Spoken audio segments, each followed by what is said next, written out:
Educar a los niños desde el corazón. Ser padre según la comunicación no violenta.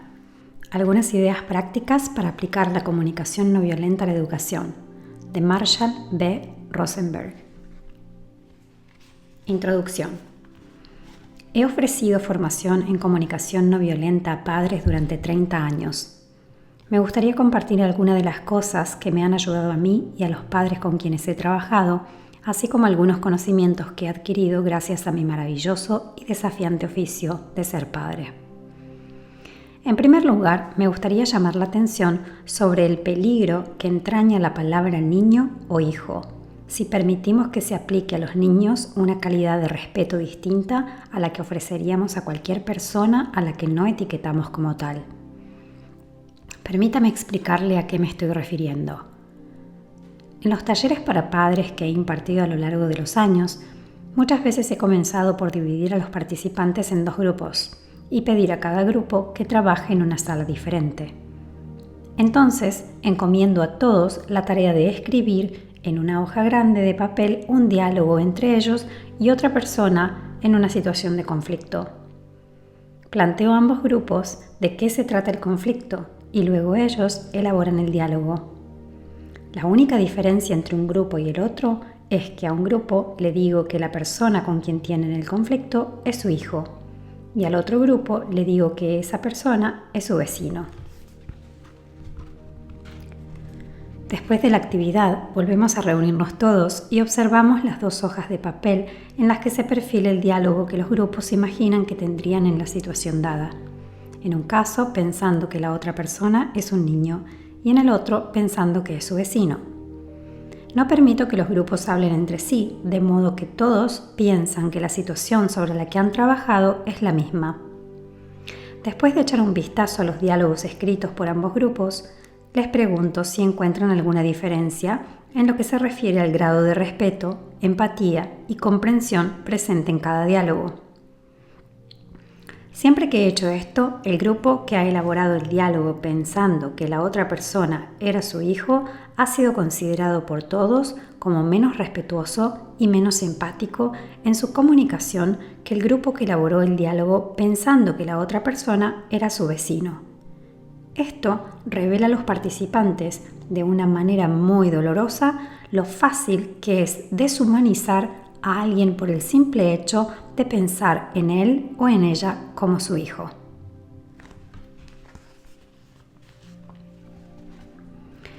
Mi propia conciencia. Un día tuve una experiencia que me hizo tomar verdadera conciencia de lo peligroso que es pensar en las personas etiquetándolas como niños. Esta experiencia tuvo lugar un fin de semana en que había estado trabajando con 2 grupos, una banda callejera y un departamento de policía. Estuve mediando entre ellos. Se había dado una considerable violencia entre ambos grupos y me pidieron que hiciera de mediador. Ese fin de semana, después de pasar mucho tiempo con ellos, lidiando con la violencia que ejercían los unos contra los otros, me encontraba exhausto. Y mientras conducía de camino a casa después del trabajo, me dije a mí mismo que no quería estar en medio de otro conflicto nunca más en mi vida. El caso es que cuando entré a casa, mis 3 hijos estaban peleándose. Expresé mi dolor de la forma que proponemos en comunicación no violenta. Le dije cómo me sentía, qué necesitaba y cuál era mi petición. Lo hice de la siguiente manera. Primero grité: escuchando vuestra pelea me siento extremadamente tenso. Tengo una verdadera necesidad de paz y de silencio después del fin de semana que he pasado. ¿Estaríais dispuesto a darme ese tiempo y ese espacio? Mi hijo mayor me miró y me dijo: ¿te gustaría hablar de ello? Entonces, en ese momento, yo le deshumanicé en mi pensamiento. ¿Por qué?, dije para mis adentros. ¡Qué majo! Mira a ese niño de 9 años, cómo intenta ayudar a su padre. Si se fijan bien, se dará cuenta de que yo estaba descartando su oferta debido a su edad, porque le había etiquetado como un niño. Afortunadamente, me percaté de lo que estaba sucediendo en mi cabeza. Tal vez fui capaz de verlo más claramente gracias al trabajo que había estado haciendo con la banda callejera y la policía, que me hizo ver lo peligroso que es pensar en las personas en términos de etiquetas en lugar de tener presente su humanidad. De modo que en vez de verle como un niño y pensar qué majo, lo vi como un ser humano que estaba ofreciendo ayuda a otro ser humano al ver que sufría. Y le dije en voz alta, sí, me gustaría hablar de ello. Entonces los tres me acompañaron a la otra habitación y me escucharon mientras abría mi corazón y expresaba lo doloroso que había sido para mí ver a personas que podían llegar al punto de querer hacerse daño una a las otras simplemente porque no les habían educado para ver la humanidad en los demás. Después de hablar de ello, durante 45 minutos, me sentí de maravilla y si no recuerdo mal, acabamos poniendo música y bailando como locos durante un rato. Nuestra educación como padres. No estoy diciendo que dejemos de usar la palabra niño como una forma práctica y breve de hacer saber a quien escucha que estamos hablando de personas de una determinada edad. Me refiero al hecho de permitir que las etiquetas como estas nos impidan percibir a otras personas como seres humanos, que lleguemos a deshumanizarlos debido a las ideas que nuestra cultura nos ha inculcado sobre los niños. Permítanme extenderme un poco más sobre esto, sobre cómo la etiqueta niño o hijo nos puede llevar a comportarnos de manera poco afortunadas. Habiendo sido educado, como fue mi caso, para concebir la paternidad de una determinada manera, yo pensaba que la obligación de los padres y madres era hacer que sus hijos se comporten bien. Fíjese, en la cultura en la que me crié, cuando alguien se otorga autoridad como profesor, madre, padre, automáticamente entiende que es responsable de hacer que las personas a las que etiquetamos como hijos o alumnos se comporten de una determinada manera. Ahora comprendo que ese objetivo conlleva la propia derrota, porque he llegado a la conclusión de que siempre que nuestro objetivo sea que otra persona se comporte de una determinada manera, esa persona se va a resistir, no importa qué le pidamos. Al parecer, esto se cumple tanto si la persona tiene 2 años como si tiene 92. Este objetivo de conseguir lo que queremos de los demás o de lograr que hagan lo que nosotros queremos que hagan amenaza la autonomía de las personas, su derecho de decidir lo que quieren hacer. Y siempre que alguien sienta que no es libre de elegir lo que quiere hacer, es muy probable que se resista, incluso aunque vea el propósito y el sentido de lo que le estamos pidiendo y tenga ganas de hacerlo. Como seres humanos, es tan fuerte la necesidad de proteger nuestra autonomía que cuando vemos que alguien tiene un propósito inamovible respecto a nuestro comportamiento, cuando percibimos que actúa como si pensara que sabe lo que es mejor para nosotros y no nos permite tomar nuestras propias decisiones sobre cómo comportarnos, se estimula nuestra resistencia.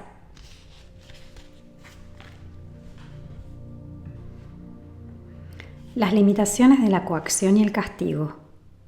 Yo estaré eternamente agradecido a mis hijos por hacerme ver las limitaciones que tiene el objetivo de conseguir que otras personas hagan lo que yo quiero.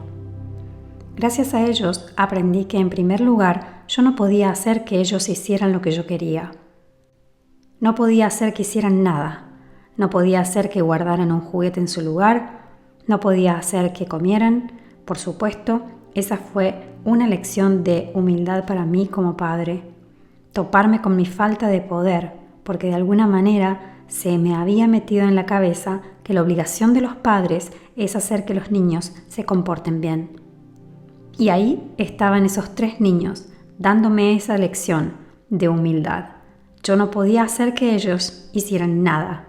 Lo único que podía hacer era que se arrepintieran de no haberlo hecho. Y siempre fui lo suficientemente tonto como para caer en eso. Es decir, para hacer que se arrepintieran de no haberme obedecido. Me daban una segunda lección sobre el rol de los padres y sobre el poder que me ha resultado muy valiosa a lo largo de los años. Siempre que yo les hacía arrepentirse de no haberme obedecido, ellos hacían que yo me arrepintiera de haberles hecho arrepentirse por ello. La violencia engendra más violencia.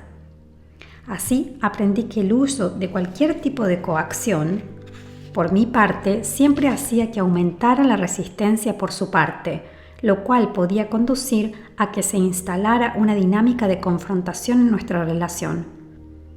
Yo no quiero tener ese tipo de relación con ningún ser humano, y menos aún con mis propios hijos, esos seres humanos de los que me siento más cerca y por los que asumo responsabilidades.